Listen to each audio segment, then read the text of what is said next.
Ma'am क्या कर रही हो आप? क्या कर रही हो मतलब? इधर आओ। क्या है ये?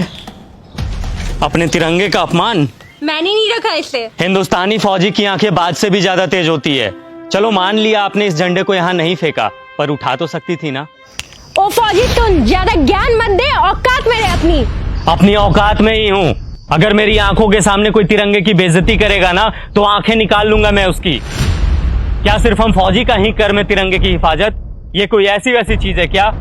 अपने देश की आन बान शान है ये, और तिरंगे की हिफाजत सिर्फ फौजी का कर्म नहीं बल्कि हर हिंदुस्तानी का फर्ज है। अरे जाना यार, टाइम मत खराब कर मेरा, बहुत देखे हैं तेरे जैसे। मेरे जैसे नहीं देखे होंगे। तूने एक लड़की को थप्पड़ मारा? लड़की को नहीं मारा बल्कि बदतमीज लड़की को मारा। हमें यह नहीं सिखाया जाता कि किसी बेगुनाह इंसान पे अपना हाथ भी उठाया जाए, लेकिन इतना तो तुम्हें भी पता होगा कि अगर कोई इंसान हमारे तिरंगे की तरफ आंख उठा करके भी देखेगा तो हिंदुस्तानी फौजी आंखें निकाल लेगा उसकी। फौजी होने का बड़ा घमंड है तुझे, औकात ही क्या है तुम्हारी? घमंड नहीं, फौजी होने का बहुत ही ज्यादा घमंड है मुझे, और इतनी औकात ही मेरी काफी है। तुम जैसे लोग ना 25-30 हजार की नौकरी करके ही खत्म हो जाते हो, और देख मेरी औकात, 10 लाख की गाड़ी में घूमती हूँ। तुम घूमो 10 लाख की गाड़ी में, हमें 50 डिग्री गर्मी, -50 डिग्री ठंडी, तेज बारिश में भी बॉर्डर पे खड़े होकर अपने देश के लिए हंसते हंसते सीने पे गोली खाने में फक्र महसूस होता है। यही हमें सुकून देता है। तुम क्या जानो असली देशभक्त होता क्या है? सुन, अब बहुत हो रहा है तेरा। तूने तो मुझे एक थप्पड़ मारा ना, मैंने तुझे 10 ना मरवाया ना, तो मेरा भी नाम हनी नहीं। मेरी दीदी यहाँ की डीएम है। रुक, अभी बुलवाती उसे। तू बस यहाँ से भागना मत। बिना डरे सीने पे गोली खाने वाले को थप्पड़ से डरा रही हो? फौजी हूँ, 1 इंच भी अपनी जगह से पीछे नहीं हटूंगा। जिसे बुलाना है बुला ले। मैं भी तो जरा देखूं उसे अपना देश प्रेम पहले दिखता है या फिर ये बहन। रुक, अभी समझ आ जाएगा।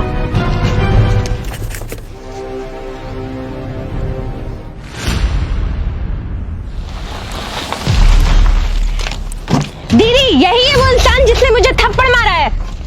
कितना मारा? एक, वो भी बहुत जोर का। कम ही मारा था। तुम एक फौजी के बारे में बुरा भला बोल रही हो, समझ में आता है ये कौन है? मैम सॉरी, बट शायद आपकी बहन कुछ ज्यादा ही मॉडर्न है। इसे तिरंगे की वैल्यू समझाने की जरूरत है। इसने ये तिरंगा इधर फेंका और जा रही थी। वो फट गया तो तू रख के क्या करती? अच्छा, फट गया था। 1 मिनट मैम।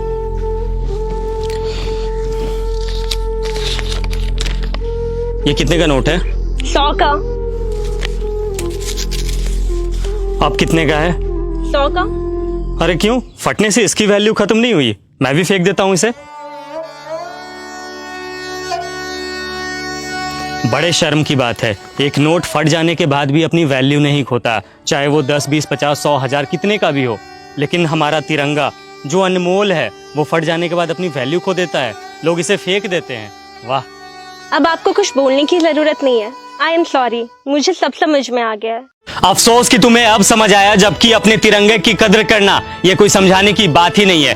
हम फौजी जब तुम लोगों की सुरक्षा में 20-20 किलो का वजन लेकर हमेशा खड़े रह सकते हैं, तो क्या तुम लोग एक तिरंगा नहीं संभाल सकते हम लोगों के लिए, अपने देश के लिए?